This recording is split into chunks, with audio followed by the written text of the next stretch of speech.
Oke, Sobat Geeks Motor. Hai, jumpa lagi sama gua nih, Indra GT. Nah, sekarang kita masih ada di Gasolin Rider Station nih.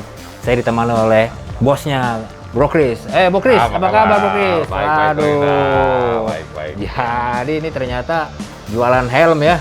Iya. Pertama apparel itu yang penting helm ya. Itu yang paling utama, yang paling penting. Oke, jadi helm apa aja nih yang ada di sini nih, Bro Chris? Kalau helm sebetulnya banyak jenisnya nih. Jadi ada jenis-jenis yang untuk dipakai daily, mungkin yang model-model klasik untuk dari teman-teman yang naik Vespa atau skuter. Ada juga helm open face. Ada juga yang memang untuk full face. Full face juga ada berapa tipe, ada yang untuk sport touring, ada yang untuk race gitu. Juga untuk helm-helm adventure, itu dual purpose bilangnya. Jadi seperti bentuk helm cross tapi ada visornya. Itu bisa dipakai teman-teman untuk touring, adventure seperti itu. Dan satu lagi adalah helm yang memang pro untuk cross. Nah, itu untuk motor, untuk roda 2. Kalau cross itu jadi tetap bentuknya seperti tour cross tapi tidak ada visornya. Dan juga ada juga kita memang untuk sediakan helm-helm untuk mobil. Berarti untuk go-kart, untuk teman-teman yang memang untuk rally, yang suka untuk mobil balap-balap touring, ataupun memang untuk yang open wheeler itu ada. Komplit berarti ya? Ada, jenis-jenisnya ada semua. Mereknya apa tuh, Bro? Mereknya ada Arai, ada Sui, ada Nolan. Kalau emang yang lain teman-teman mau pun ada, bisa saya bantu ambilkan. Teman-teman memang ada kok. Yang masukin memang teman juga. Gitu. Temannya banyak Bro Chris ini ternyata nih. Itu udah SNI ya? Udah SNI dong. Helm yang dijual kan harus SNI sesuai dengan peraturan pemerintah. Jadi semuanya harus berstandar nasional Indonesia untuk sebuah helm.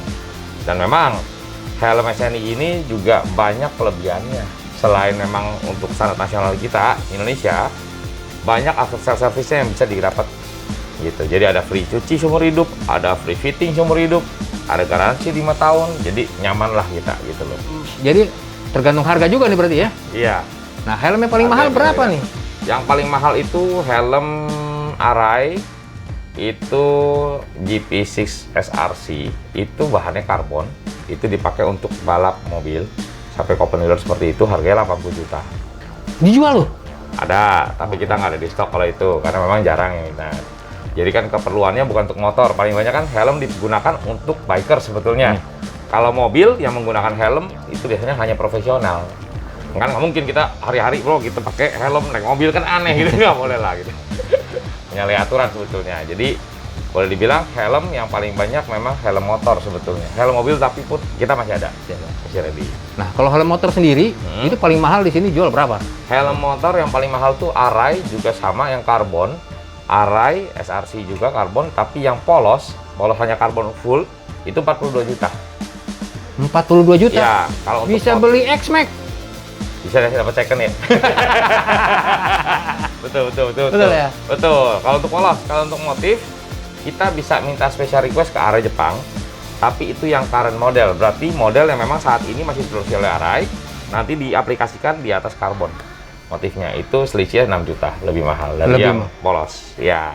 Lebih mahal ya? Lebih mahal. Itu kan yang mahal ya Sobat Geeks Motor. Nah, sekarang untuk bikers-bikers itu kan buat bikers kaum mending ya. Kaum mending kalau orang bilang sekarang. Nah, kalau yang murah itu berapa? Sebetulnya helm murah kita patokannya ya memang banyak sih, ada yang ratusan ribu nih, sejutaan juga ada.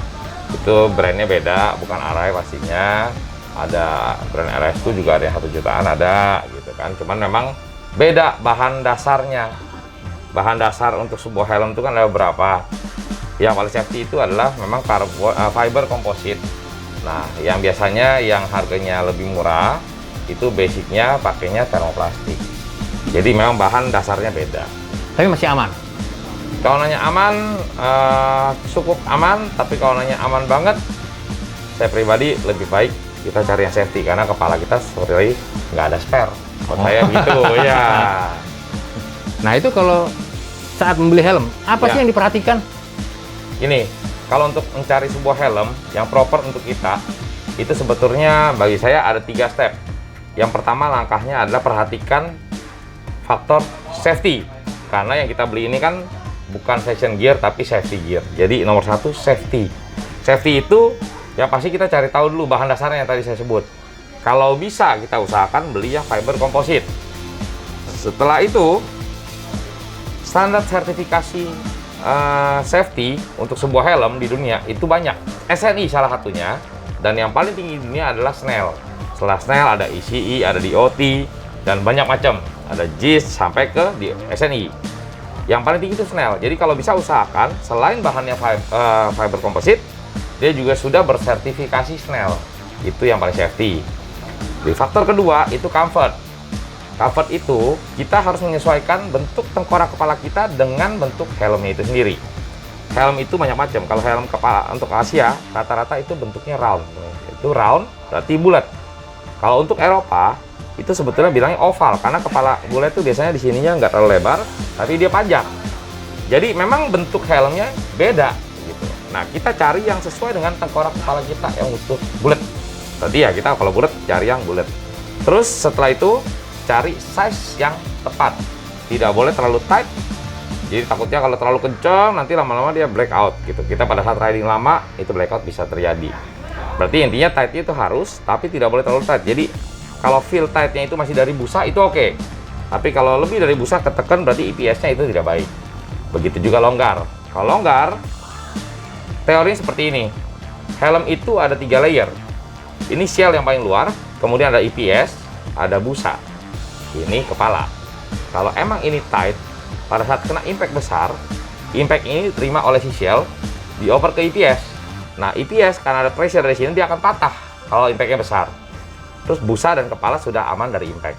Tapi kalau kejadian kita ada longgar di bagian manapun, entah di bagian depan, samping, belakang, dimanapun itu, kalau ada gap seperti ini impact yang pertama diterima oleh si helm, ini si shell terima tidak akan membuat si EPS patah, tapi dia akan membuat double impact. Impact kedua akan seperti ini. Itu yang biasanya terjadi adalah gegar otak ringan sampai meninggal. Itu.